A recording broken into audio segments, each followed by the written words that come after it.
Apakah Novus Ordo sesuai dengan liturgi para rasul, Romo? Tentu tidak. Jadi saya Tidak, sudah jelaskan tadi, liturgi itu kan berkembang. berkembang secara sangat luar biasa. Ya.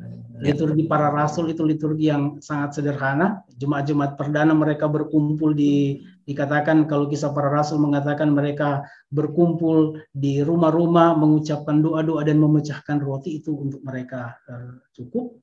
ya, Tetapi dalam perkembangan kemudian lalu seiring dengan perubahan gereja semakin banyak dan umat semakin berkembang, dan apalagi pada awal-awal ketika gereja atau kekristenan diakui oleh pemerintahan Romawi, Kaisar Konstantinus, sehingga tentu wajah liturgi itu berubah terus-menerus. Dia berubah terus-menerus sampai kepada perubahan konsili Vatikan kedua.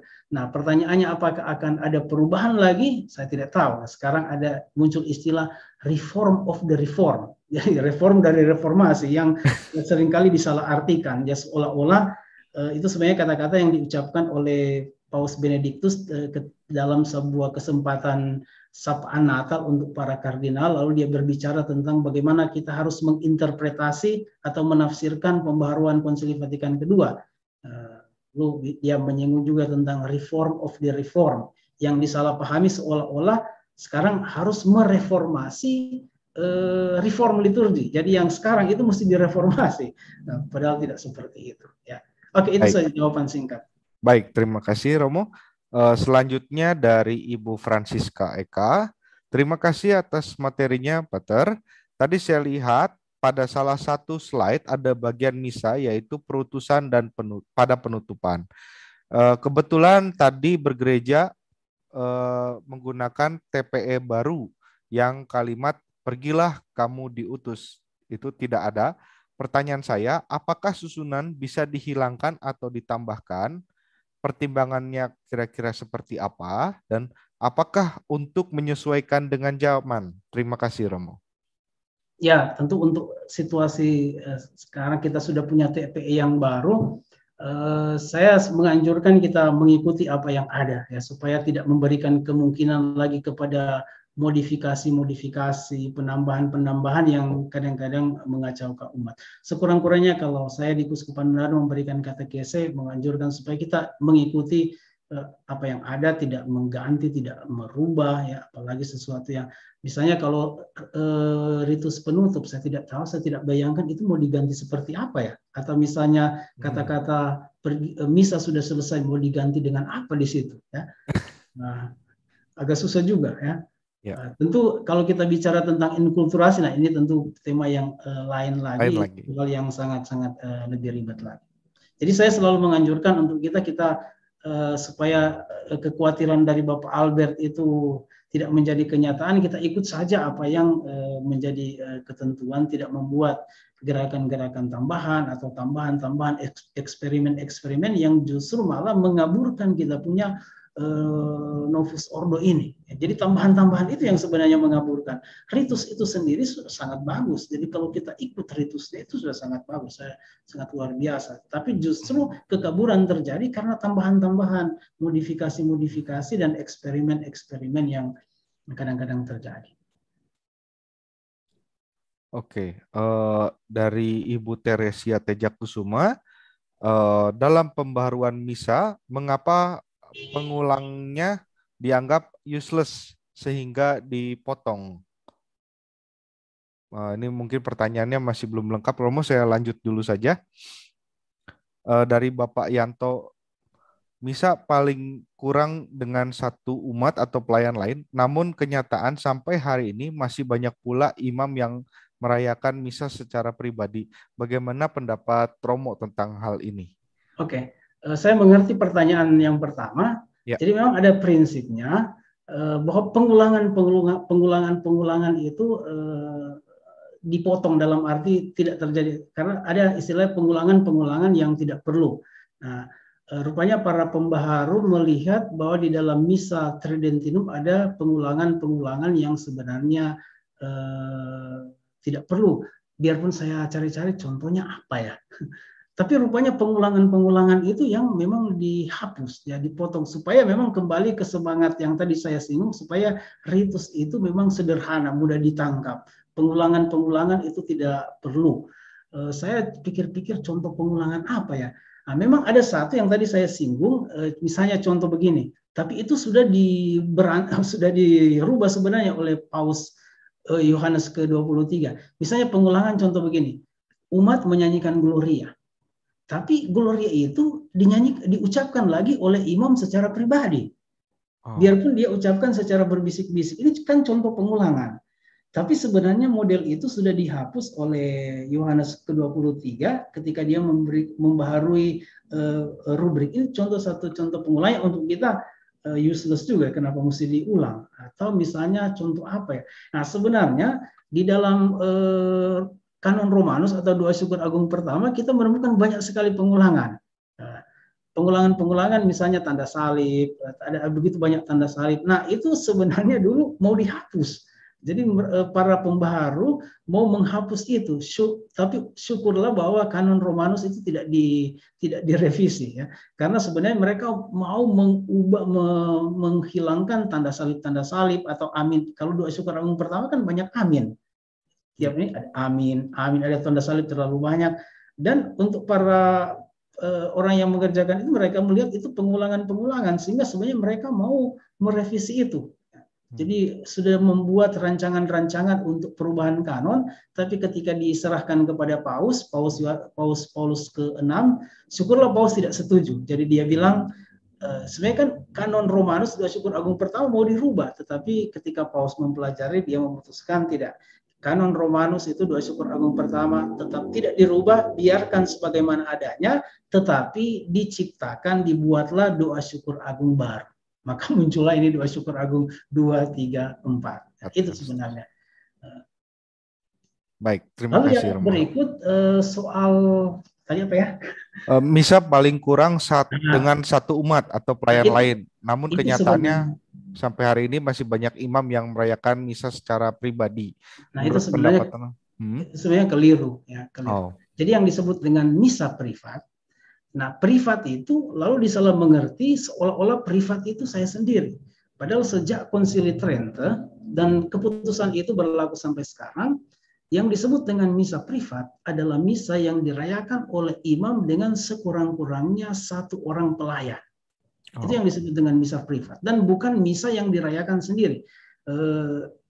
Bahkan ada ketentuan, ada larangan untuk kecuali dalam hal-hal berat, ada larangan imam merayakan misa secara pribadi, kecuali dalam keadaan yang berat. Jadi ada larangan.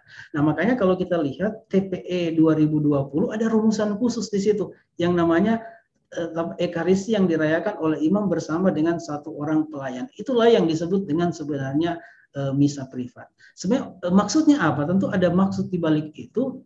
Kenapa misa itu tidak pernah sendiri? Nah, itu gagasannya adalah misa itu selalu perayaan umat. Ya, selalu perayaan umat. Jadi misdinar itu satupun biar satu, dia sudah mewakili sebenarnya kehadiran umat. Karena misa itu kan, apalagi kan ada istilah misa dialogata. Jadi misa dialogis. Ya. Misa dialogis yang memang membutuhkan saya mengucapkan, ada yang dialog itu terjadi, ada yang mesti membalas. Sehingga untuk saya ada kekeliruan kalau orang menganggap ya misa privat ya privat. Sama dengan saya berdoa privat, saya berdoa sendiri. Tapi untuk misa yang disebut privat adalah sekurang-kurangnya dengan satu orang pelayan. Baik. Terima kasih Romo. Ini selanjutnya dari Pak Hilarius. Ada 3 pertanyaan Romo.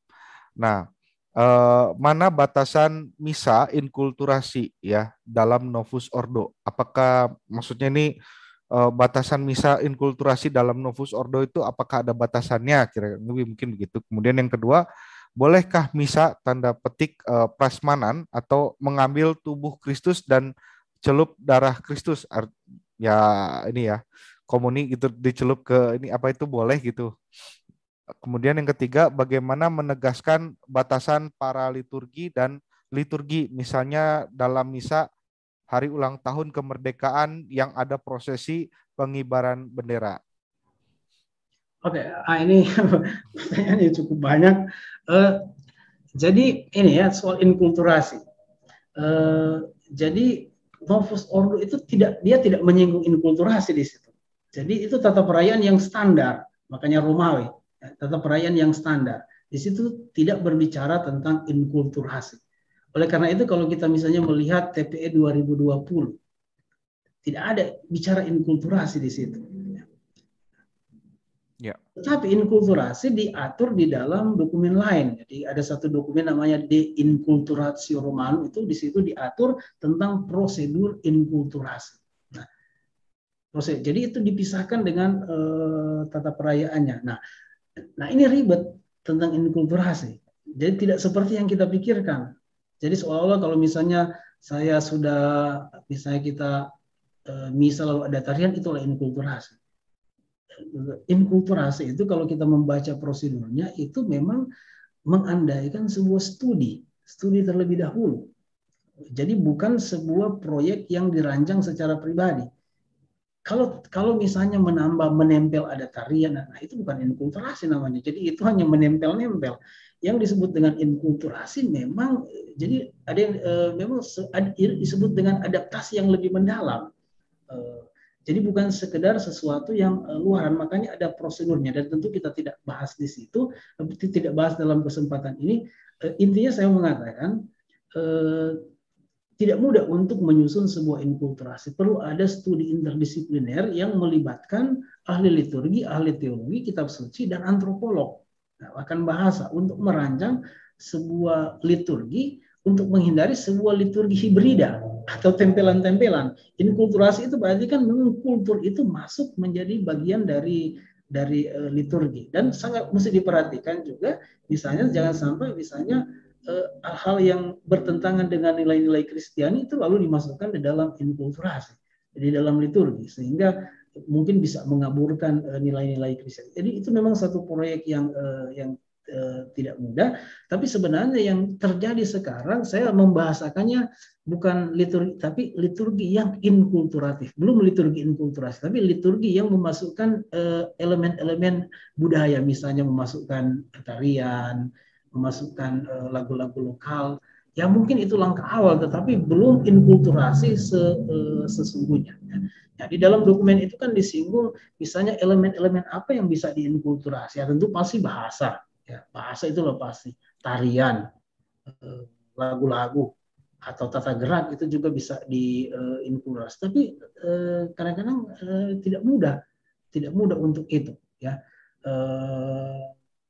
jadi ini soal yang jadi Novus Ordo dengan inkulturasi itu dua hal yang tidak diatur secara bersamaan, tetapi diatur secara berbeda di dalam dokumen yang lain. Saya tidak memberikan jawaban langsung, tapi memang kalau soal inkulturasi ini memang perlu ada diskusi yang tersendiri ya tentang itu, tentang liturgi inkulturasi.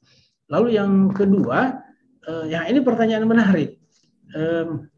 Saya punya prinsip begini, di dalam liturgi tidak ada self-service, melayani diri sendiri. Tentu ada simbolnya. Jadi simbolnya saya selalu jelaskan begini, simbolnya adalah untuk kita. Misalnya tubuh Kristus. Saya selalu menghayati bahwa rahmat itu kan sesuatu yang diberikan. Ada istilah itu gratis data. Jadi rahmat itu rahmat yang diberikan secara cuma-cuma. Jadi rahmat Tuhan itu kan sesuatu yang diberikan. Bukan kita ambil sendiri. Dan itu yang saya hayati di dalam perayaan Ekaristi, kecuali dalam misa konselebrasi, saya merasa secara rohani, saya merasa lebih ini kalau misalnya tubuh Kristus itu diberikan. Jadi saya menghayati itu bahwa rahmat itu diberikan kepada saya. Rahmat itu tidak saya tidak ambil, tetapi itu diberikan kepada kita. Jadi simbol Tuhan memberikan rahmat itu kepada kita. Sehingga untuk saya kurang pas kalau misalnya terjadi komuni self-service, dan itu sebenarnya tidak dikenal.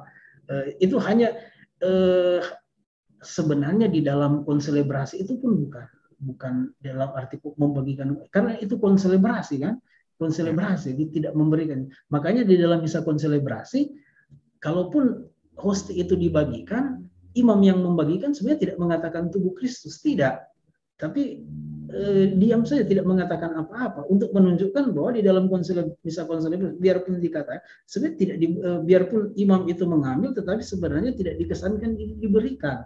tapi karena dia berkonselebrasi, dia mengambil sendiri. Ya. Nah, tentu untuk umat lalu konsekuensinya lain. Ya. Jadi bagi saya, sekali lagi saya tegaskan, untuk saya pendirian saya bisa berbeda dengan orang lain. Di dalam perayaan Ekaristi tidak ada self-service, karena ini simbol rahmat itu adalah sesuatu yang diberikan dan bukan sesuatu yang kita ambil sendiri. Gitu.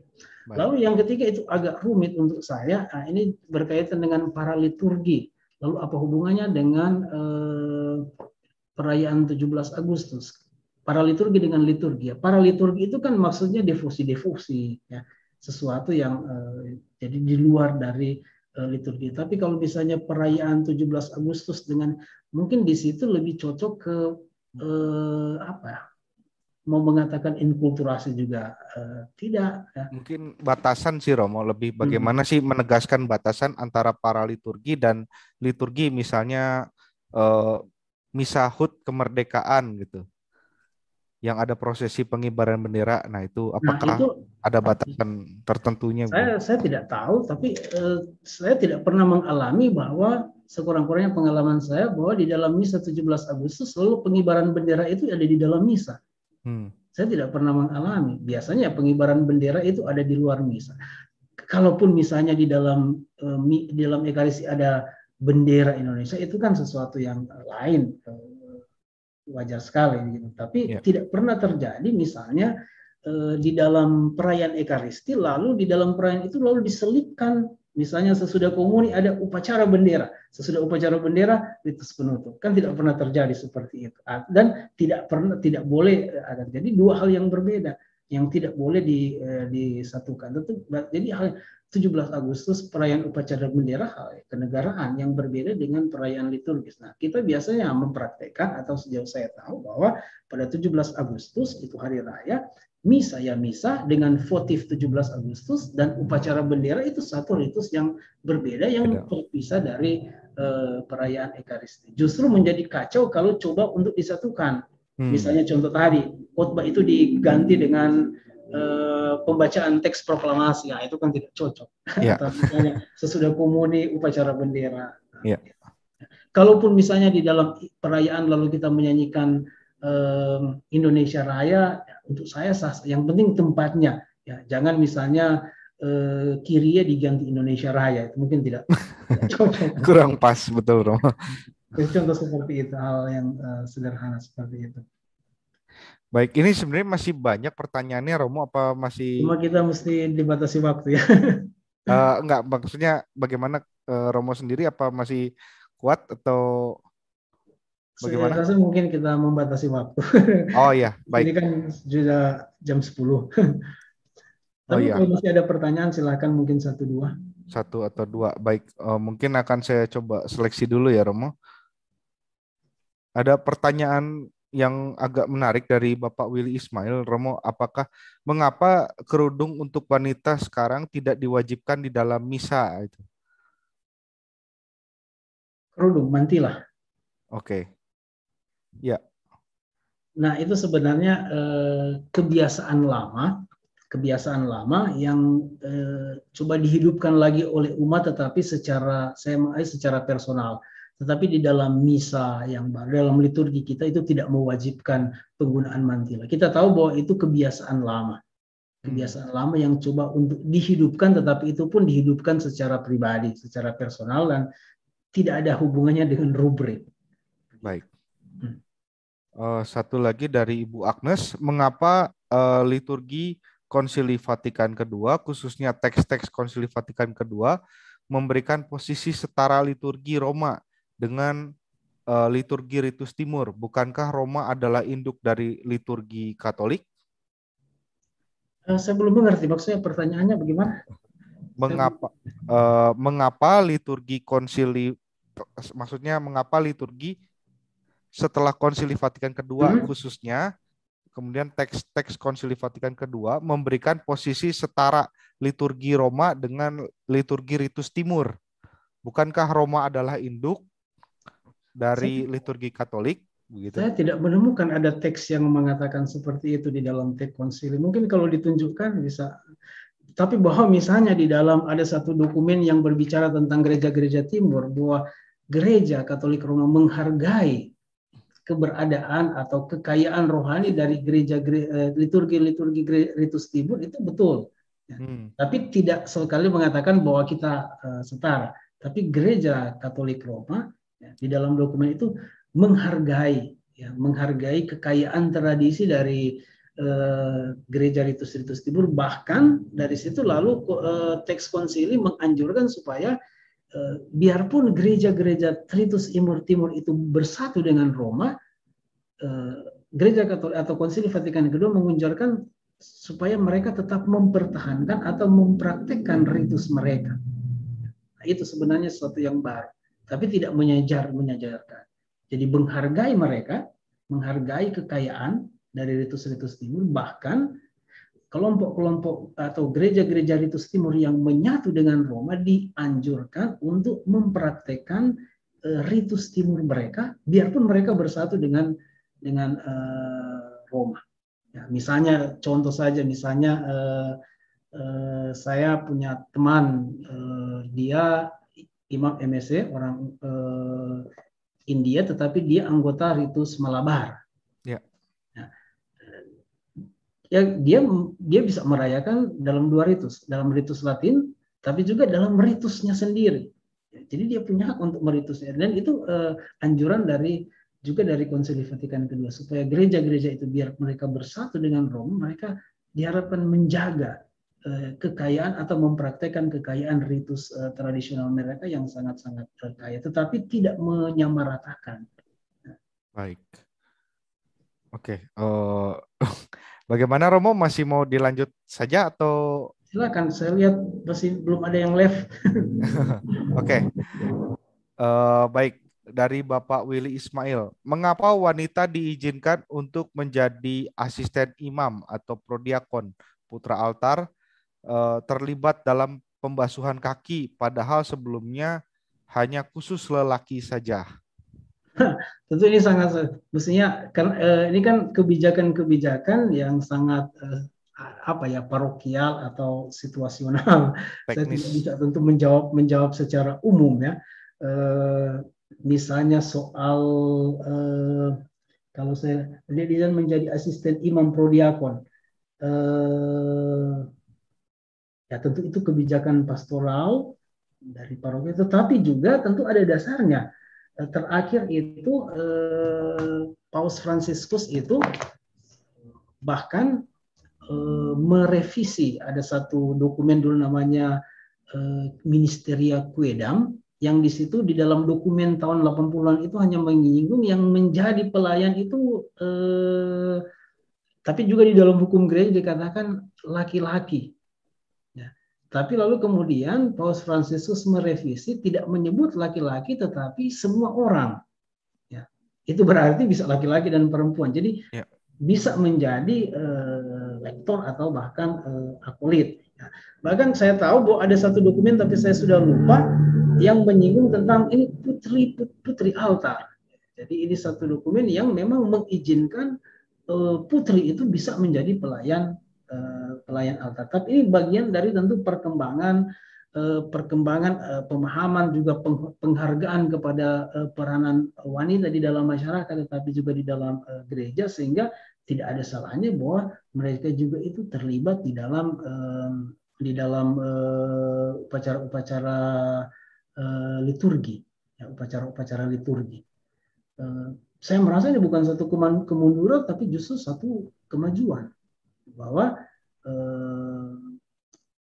entah laki-laki atau perempuan itu terlibat di dalam perayaan Ekaristi atau di dalam kegiatan-kegiatan lain, entah sebagai prodiakon, putri altar.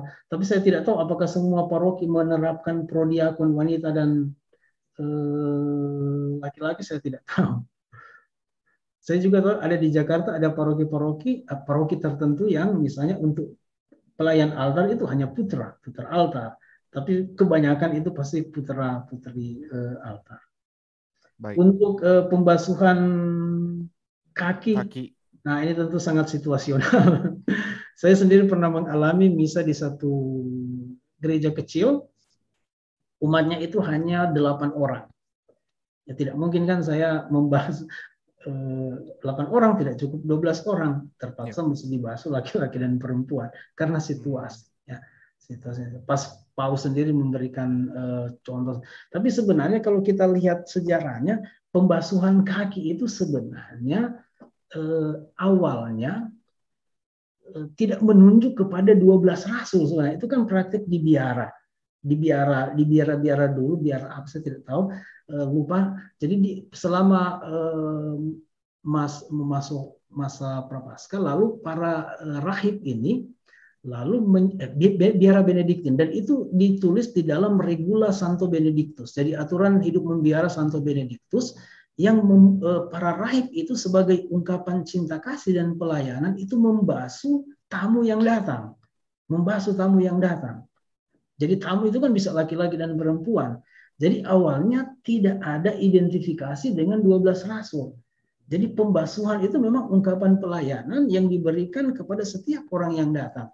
Tapi nanti dalam perkembangan kemudian ketika ritus pembasuhan kaki itu yang sebenarnya tidak bagian dari liturgi, tapi kemudian ketika itu menjadi bagian dari liturgi, maka dihubungkan dengan 12 rasul. Sehingga ya kalau 12 rasul itu berarti mesti laki-laki semua. Padahal awalnya itu ritus itu bukan bagian dari liturgi, itu bagian dari ritus keramah tamahan menyambut tamu atau ungkapan cinta kasih pelayanan, sehingga siapapun dia itu dibasuh oleh para rahib-rahib dulu. Itu sebenarnya maksudnya. Baik. Mungkin ini satu pertanyaan terakhir saja ya Romo ya. Nah, silakan. Oke. Dari Pak Jatmiko Ignatius, apakah apakah pembaruan liturgis dalam Konsili Vatikan II berupa Novus Ordo ini hanya mencakup ritus barat saja? Bagaimana dengan ritus-ritus lain dalam Gereja Katolik, misalnya ritus Timur dan lain-lain? Apakah ada pembaruan liturgis juga? Ya, itu pertanyaan yang menarik. Sebenarnya secara umum dikatakan begini, pembaharuan liturgi itu tidak dikenal atau tidak terlalu berpengaruh di ritus-ritus Timur. Mereka tidak membutuhkan pembaruan liturgi. Sehingga untuk ritus-ritus Timur, liturgi mereka memang lebih tradisional. Ya. Kenapa mereka tidak membutuhkan pembaharuan, saya tidak tahu juga. Tapi untuk mereka, pembaharuan liturgi itu tidak dibicarakan, tidak ada. Biarpun memang tentu ada kelompok-kelompok tertentu yang coba untuk melakukan pembaharuan, tetapi tidak seperti di dalam ritus gereja Latin Romawi yang terus mengalami pembaharuan liturgi. Nah, memang akhirnya pembaharuan liturgi Konsili Vatikan II punya efek juga untuk gereja-gereja itu. Ya. Lalu mereka juga berbicara tentang pembaharuan, tetapi pembaharuan itu tidak terlalu. Jadi untuk gereja-gereja Timur juga mereka tidak terlalu banyak ribut tentang liturgi. Ya, mungkin karena gereja Katolik terlalu besar dan ritus barat itu terlalu besar dan liturginya complicated, sehingga pembicaraan tentang liturgi itu bisa membuat orang berkelahi. Gitu. Baik. Tentu mereka membutuhkan pembaharuan, tetapi tidak sedramatis kita di gereja barat.